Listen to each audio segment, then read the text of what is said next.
Welcome everyone to the Pop and Wrestling Podcast with me, Coach 23, where we talk about pro wrestling, pop culture, and life in general. So it's a beautiful Thursday morning, windy, holiday season-ish,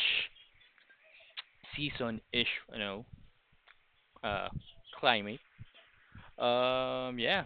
Uh, so my kid is crying every time I do this for some reason. So I don't know why. I'm just giving him toys, and so yeah, there you go. Don't stop. All right. So yeah, it's Thursday. Uh, I was supposed to do a review about AEW Dynamite, and my son broke a spoon. So I was supposed to do an AEW Dynamite review, but I decided to forego it again. And it's not like um, it's not like I hate AEW. No, I found the show earlier. I browsed through to the local websites I normally follow in terms of how the show is progressing. It was a decent show at best. Um, and so I guess this is one of the reasons why I decided to forego that. I'm fixing my bed for some reason or pillow. Like I said, this is authentic, an authentic podcast. Uh, so yeah, I decided because yesterday we were me and my friends at the our group chat for the Worldwide Wrestling Society page. We were discussing several controversies regarding AEW, and there's a lot. I believe for the past 5 6 years that AEW now has been in business, controversy has always equated with them. So I've decided, you know what? I told my group friends there and said, I'll just discuss like the pros and cons in AEW. As you know, if are you following, subscribing, viewing this podcast? Yesterday we did the Snyderverse where we talk about what went right and what went wrong. Somebody commented, thank you for the comment, buddy. That fire James Gunn, restore the Snyderverse. I totally respect his opinion. I said I like the Snyderverse. They did something right. They did something wrong.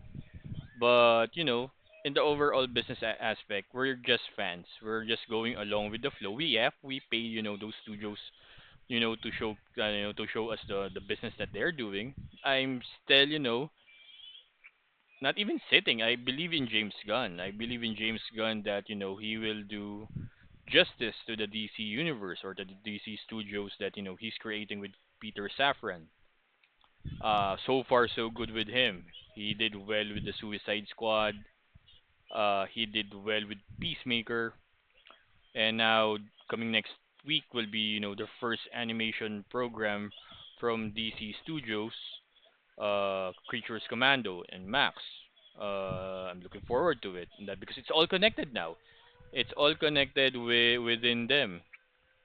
So I'm like, okay, I'll give you a chance. I'm always willing to give a chance.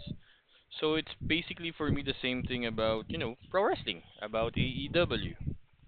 So AEW was created last 2019 after the success of All In, the show that Cody, the Young Bucks produced way back then. So uh, with all the hype that AEW created, um, they started around like late September, October of 2019 because AEW started 2019. They announced it January 2019. They did a huge uh, press conference, media conference at Jacksonville, uh, the same time that SmackDown was there in one of the Jacksonville arenas, and they were in the Jaguar Stadium in Jacksonville because Tony Khan's dad owned the Jacksonville Jaguars, so they did that. A lot of fanfare. In a way, I like Cody Rhodes. even when he was in WWE. I like his legacy stint with Randy Orton and Ted DiBiase Jr. I like when he became the undashing one, the one with the face mask character. I like his, reunion with Goldust and Dusty Rhodes, and facing the Shield and the Authority. So then Cody left after his stint as Stardust because he's already jaded. He made his way to the independent scene, booked himself in the independent scene, became the American Nightmare in the independent scene, to New Japan, Ring of Honor, TNA, or Impact Wrestling at the time, and then now, yeah, with a handshake, bet that when a certain uh dirt sheet writer said that outside WWE, no independent company will ever sold out or sell out a 10,000 seater arena or seat arena, and they did it with Wintrust in Rosemont, Illinois, or Chicago, Illinois, with All In, the first All In, and they did it. They book a lot of independent talents, except from WWE, and they did that. And Tony Khan was already like interested in forming a wrestling business, a wrestling company of his own, and back Cody, the Young Bucks, Matt and Nick Jackson, hired them as EVPs. Later on, Kenny Omega, to form All Elite Wrestling (AEW). Here we go, AEW. So they did something right. They with that. They give opportunities to the other wrestlers who are, either jaded with WWE, got released by WWE, or floating just in, independent scenes that WWE won't give them. It's not about the monopolization of WWE. I don't believe that WWE monopolized the wrestling business because there's still TNA. There's still, New Japan. There's still those other, independent companies that you can watch. It's a matter of choice. Yeah, WWE has money, but it's not even their fault. Or maybe it's their fault because they're doing good business at the time. They were still a public, traded company. Now, yeah, then AEW came into place. Tony Khan has money. He asked his father for like $150 million to open up AEW. They were able to do so because yeah, opening or starting up a wrestling business is not easy. You have to buy equipment. If you go back to documentaries of the rise and fall of WCW, even Eric Bishop said that in order for us to compete with WWE, we need to change our production value. We need to diverse ourselves from those independent type programming. We need to buy like high end cameras, lightings, produce our shows well. And AEW were able to do that. Back then, WCW was able to do that because of Ted Turner's money. Now, with Tony Khan's money, they were able to do so. So their first show was Double or Nothing in 2019, highlighted by the only matches I remember that really stuck to my head was the Cody versus Dustin Rhodes match and Alpha versus Omega 2. Kenny Omega versus Chris Jericho. Chris Jericho won. Um, so at the time I was a die not I won't say I was a die-hard fan, but I became a fan of AEW because I was in this mindset when Cody was doing the press conference said that what, we will not be the same as the alternative meaning WWE. AEW will be something fresh. That's the word he used, something fresh. I believe he was asked, what, and he said that not we're not focusing on hiring ex WWE talents at the time, or he didn't really say that in that context, but he said it in a way in context that what, we were focusing more on hiring independent talents and promote them as our own. Hence, you guys like your Darby Allens, your Ricky Starks, your Jack Perrys, your MJFs, your Orange Cassidys. Those are independent guys, but when they were hired, they become hired to be popular. Even for the women's division, they have Britt Baker. Britt Baker was, if you can go to the WWE Network and watch the Breaking Ground series, documentary series of NXT talents or Performance Center talents, Britt Baker was shown for like a couple of scenes there. she was shown talking to Matt Bloom or Tensai or Prince Albert if you're an Attitude Era fan. So they were giving opportunities to those wrestlers. They're paying more. They're even paying more. Supposedly, if you're in a corporate world, it's always a competitive business. So if you're like working for a BPO company, you want for work for a BPO company one, against BPO company two, the salary should be in a market value or a high market value type of thing. So if WWE is paying like $5 million for like let's say example a Seth Rollins, then he can since it's a competitive market, if I offer like money to Chris Jericho, I can pay him $6 million. So it's a competitive market. And if WWE doesn't match the offer for Chris Jericho, then Chris Jericho works for AEW. This is just an example. I'm not saying that's how much he is being paid, but I believe it's the same ballpark amount.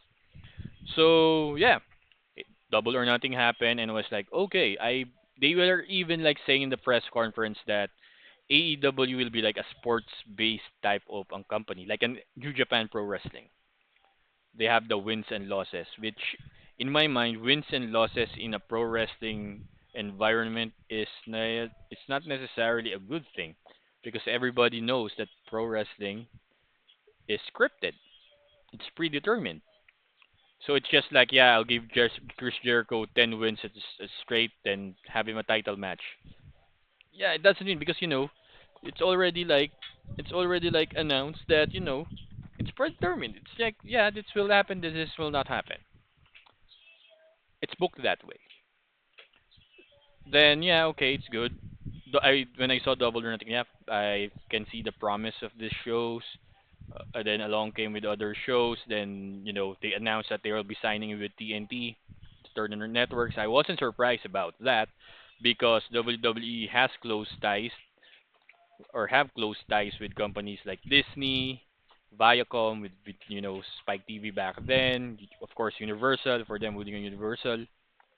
So the logical choice for them is to work with the Turner networks. They were offered an initial deal until it was restructured, and they were getting like a deal of like 4 years, so 4 to 5 years with 145 million in total for the deal, then with an option to renew the deal. When the deal renew, then you're getting paid, which happened a few weeks back when it was basically announced that AEW signed a new deal with Warner Media for like 185 million per year for the next 3 to 4 years. Year four will be an option year, so it's the matter of Warner Media will say okay, option four or year four will be your last one, or we'll pick it up with moving forward. So hopefully, I don't know.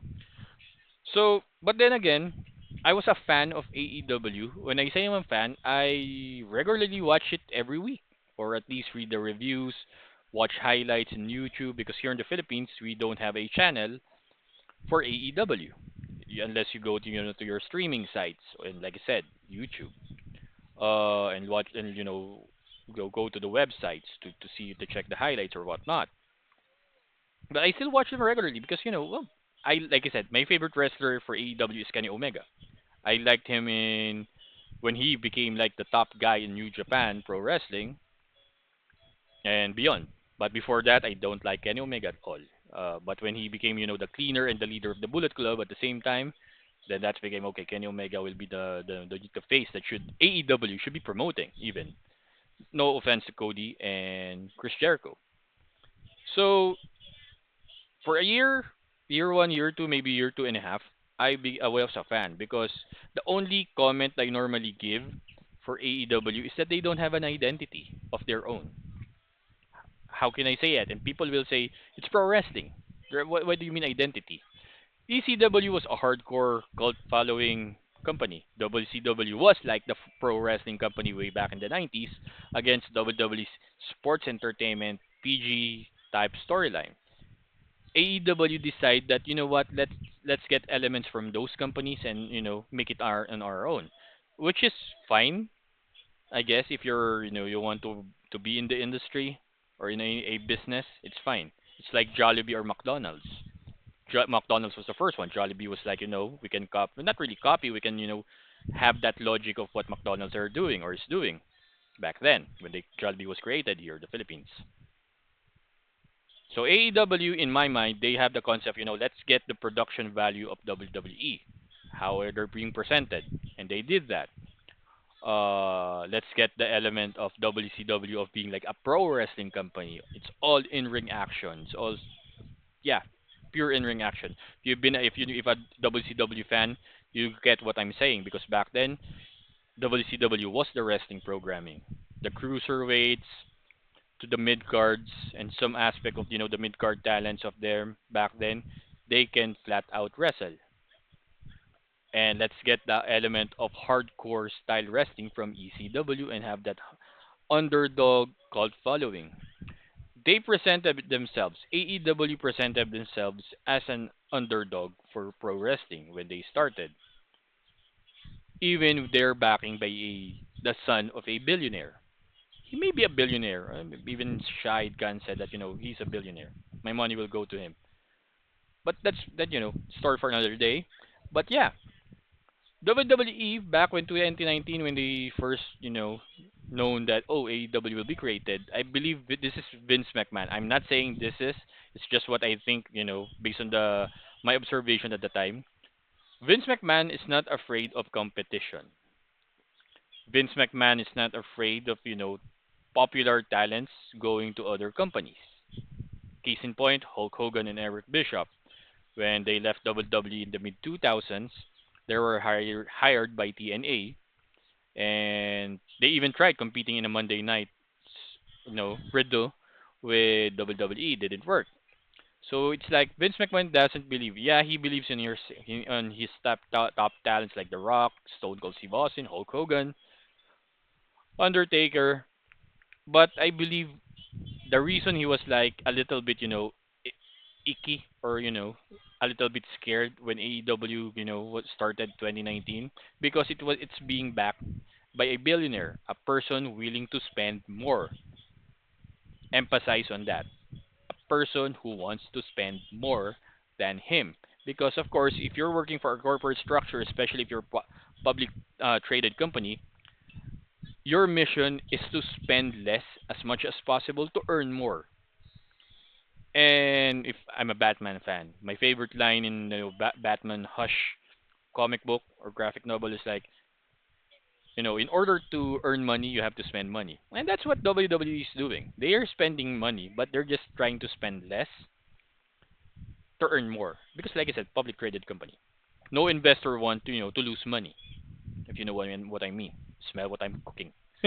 um, Tony Khan doesn't have a public traded company. I guess if his dad's auto manufacturing company is a public traded one, you don't want investors to lose money. Investors doesn't want. They hate losing money because they're spending like a lot of hundreds of millions to 100 millions of dollars to invest to a company, and you just want to lose it. It doesn't work that way. So what Vince McMahon did during 2019 to 2020 or 2019 even, he tried signing or restructuring contracts of wrestlers at the time. Meaning, if you're like wrestler A and wrestler B, and your salary is like $1 million, I'll sign you for $2 million per year for 3 to 5 years, just to lock you on the contract.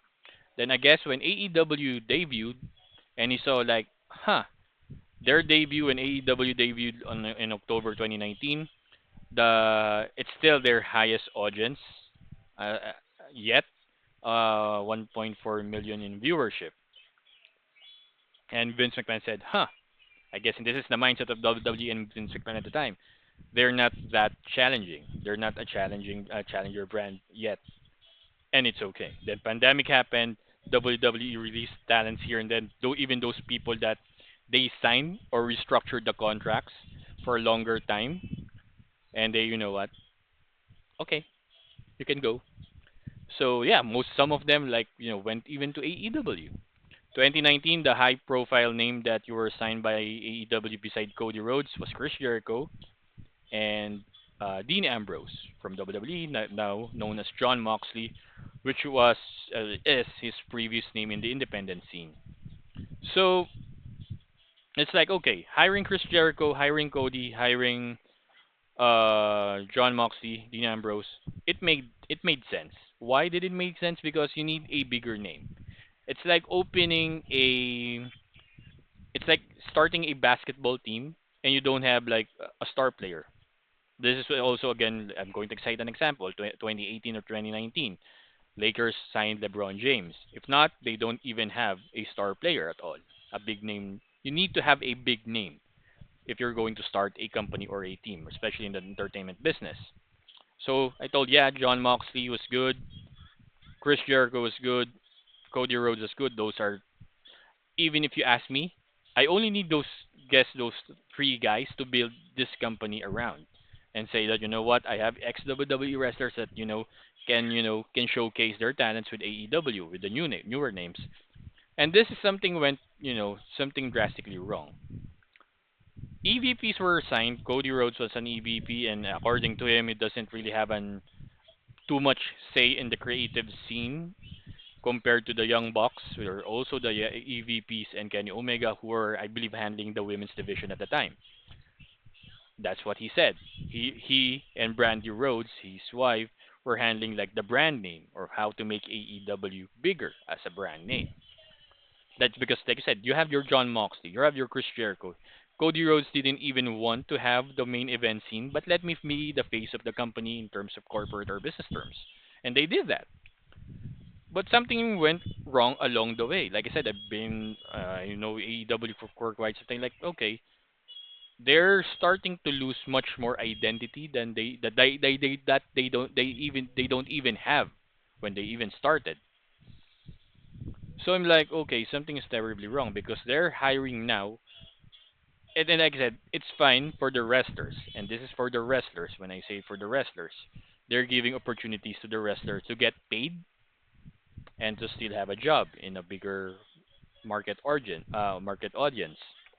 Then one of those people that they are hired was like Malachi Black, Alistair Black from WWE, Keith Lee, who else? The late Brody Lee, Luke Harper from WWE, Christian Cage, Sting. So I'm like, I thought AEW was supposed to be fresh. What is going on? They're just hiring ex WWE. And I believe this was even the time that Cody Rhodes was losing his power. And they made this notion that if you're an ex WWE guy and you went to AEW, it's okay to talk trash or talk smack or talk bad about WWE, which is again a red flag on my book. You can sure I guess it's if you're in the states, it's a freedom of speech or something. That's right. That's fine. In for me in the wrestling world, when you're doing it in the 90s, when you're WCW, WWE, ECW, I guess it was cooler back then because of certain structure. But now doing it in around 2019, 20 to 2020-ish, talking trash against the company, I don't think it's feasible anymore. I guess with the exception of Jericho and John Moxley, when they talk trash about WWE, they're always saying I'm fine if I'm not going back there because they're getting paid a lot in in AEW. But what about those certain guys like a Ricky Starks, an Orange Cassidy, a Darby Allin, a Jack Perry. I mean, I'm just saying names for the sake of saying names. If they try to bash WWE and they don't work out, they fizzle out in AEW. As much as Triple H right now is in his like a clear focus state of mind that it's all business, but some management type of guy will say, you know what, why are we hiring him? He talk trash. He bashes every single week, every single time that he has the chance. Are we giving him another chance to work with WWE or work for WWE? So it's a weird sort. I mean, for like a guy like Tony Khan, he will always say, "Yes, we don't have scripts.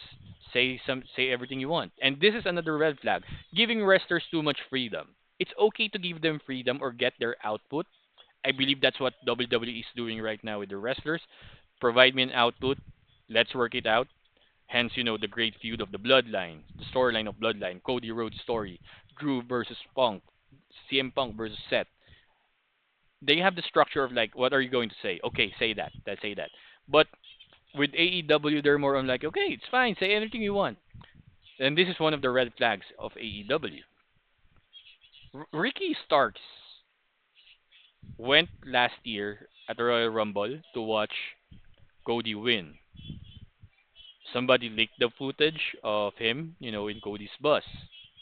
He also watched Cody in WrestleMania 39 and WrestleMania 40 when he won the title. According to him, in the interview with Chris Van Vliet, he asked Tony if he can go, and Tony Khan said, "Yes, you can go." And this is one of the impacts on that interview with CVV.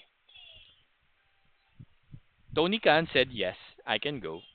I can support Cody, but um, I'm not quite sure if he's sincere or he was sincere because right now he is in a proverbial doghouse in AEW. He hasn't competed in AEW for like since March of this year, and that's even before WrestleMania 40.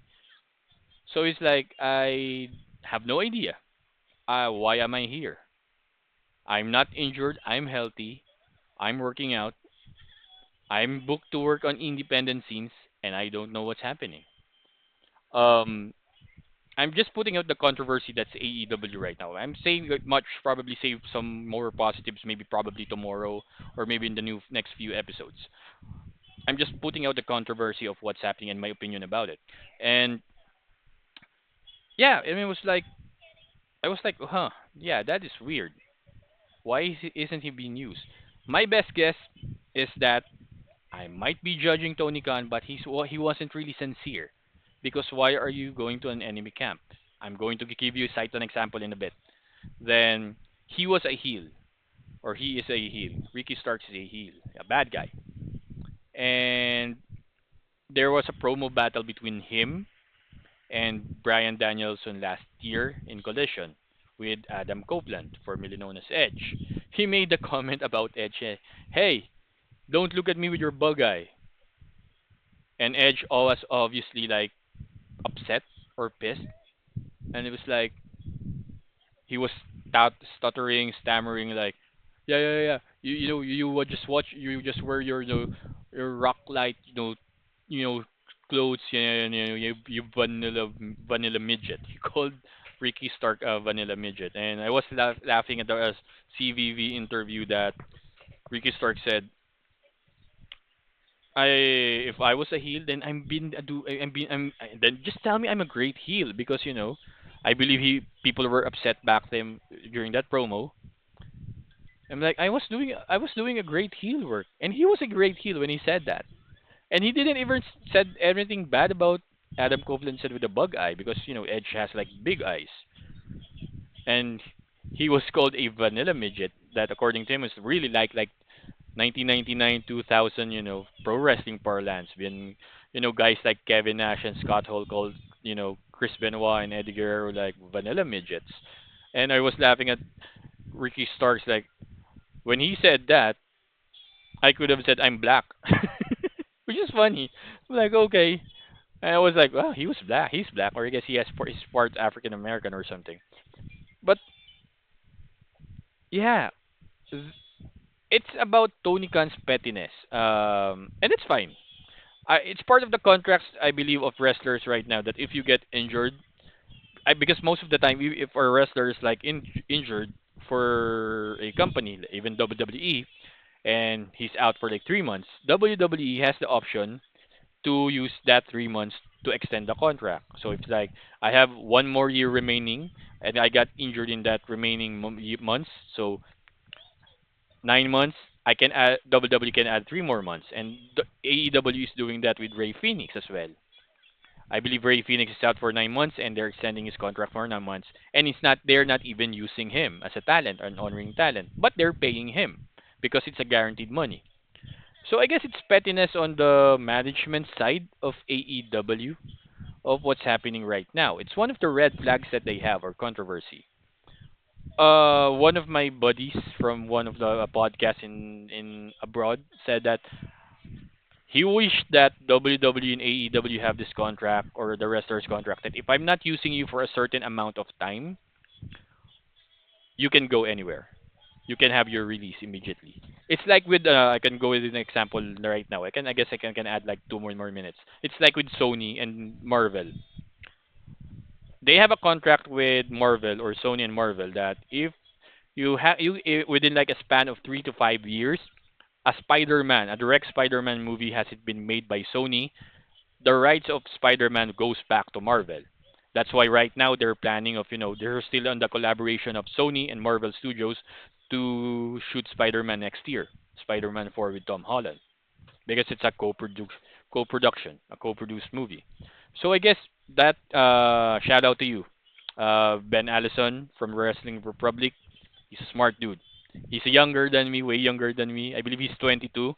I'm 41. He's like my son if on age parlance. But happy birthday, buddy. Belated happy birthday. Hope you were watching this. You promised to watch our podcast, but I'll send you this link if possible to give you the shout out. He gave that great idea, which I believe also, yeah, WWE and AEW won't, bite. But it's a great suggestion. If I'm not using you for 6 months and you're just sitting there, you can go anywhere else you want. But like I said, in corporate structure, it might not happen at all. So those are the red flags that I'm saying that what's happening with AEW. Are there good things? Yes. And I want to do this podcast in a 30-minute episode, and this is it. 30-minute episode is fine with me. Probably I'll be doing another AEW episode probably Monday. This is episode 30, by the way. 30 episodes, and I'm almost on 800 views overall with 30 episodes. Thank you guys. I love it. I love it. I love it. Really, really love it. Total respect about you guys, and thank you for watching and viewing. But yeah, I will try as hard as possible, to provide good things about AEW on Monday. But tomorrow is Friday. Probably we'll talk. Maybe we can do the good thing tomorrow, but depends on my mood. I'm not be doing another pop culture podcast today. It's kind of a lazy day for me. But yeah, I'll be doing probably tomorrow. So Saturday definitely for after SmackDown. Sunday definitely after probably Survivor Series. But my wife is here. Probably I don't have no idea. I don't have my schedules right now. On with me. But yeah, that's it with my view, my point of view about AEW or what's wrong with AEW right now. In my opinion, what's going on with them? That's the question, right? So yeah, thank you guys for watching, listening. For those who have subscribe, please do spread the words. Subscribe, like, comment on the video. Don't mind doing you guys doing it. But yeah, appreciate, grateful. Thank you guys for watching and viewing an AEW episode of the Pop and Wrestling Podcast, where we talk about pro wrestling, pop culture, and life in general with me, Coach 23. Peace out.